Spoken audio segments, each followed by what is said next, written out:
Hello friends, welcome to Manas channel. শীতকালে ফুল গাছের সাথে টবেই যে আমরা নানা ধরনের শাকসবজি বাড়িতেই লাগিয়ে নিতে পারি, আজ তারই একটি ছোট্ট টিপস দেব। আমার এই আগের ভিডিওটি নিশ্চয়ই তোমরা দেখেছো। সেখানে দেখবে অল্প পরিশ্রমে কলমির শাক যা আমরা বাড়িতেই লাগিয়ে নিতে পারি। এছাড়া আজ দেখাবো বিভিন্ন টবে নানা ধরনের শাক আমি লাগিয়ে ফেলেছি। টবে গাছ লাগাতে হলে দুটি জিনিস মনে রাখতে হবে। একটি হলো নার্সারি থেকে ভালো বীজ সংগ্রহ করা, অপরটি হলো মাটি তৈরি করা। এটি হলো ছোলার শাক। এবার দেখো টবে চাষ করা পালং শাক।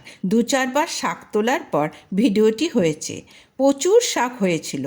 এর আগে আমার চ্যানেলে এই শাকের রেসিপিও আছে। আমাদের বাজারের শাক খুব একটা কিনে খাওয়া হয় না। এখানে রয়েছে দেখো কিছু কলমির শাক, মটর শাক, পালং শাক।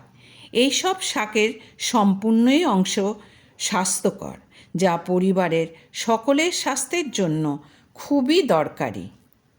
কিচেন গার্ডেনে এই বিভিন্ন ধরনের স্বাস্থ্যকর শাক পেতে হলে প্রথমত বলি বীজ সংগ্রহের কথা।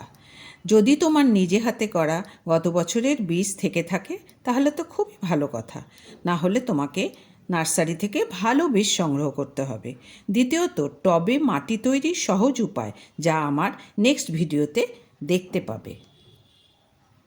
আমার ভিডিওটি ভালো লাগলে লাইক, শেয়ার, সাবস্ক্রাইব করো।